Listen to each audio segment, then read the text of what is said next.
మాటే వినకుంటే బయటే పడుకుంటే మంచే పడునంట మంచే చెబుతుంటా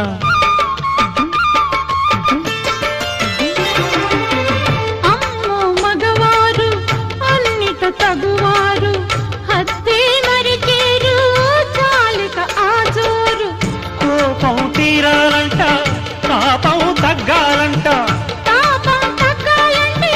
కొరవే మానాలంట మాట మంచి మర్యాదే అపచారమా బుజ్జి పావురమా పదే పదే అదే నటకారమా అతి బలకింత పంతమా ఓ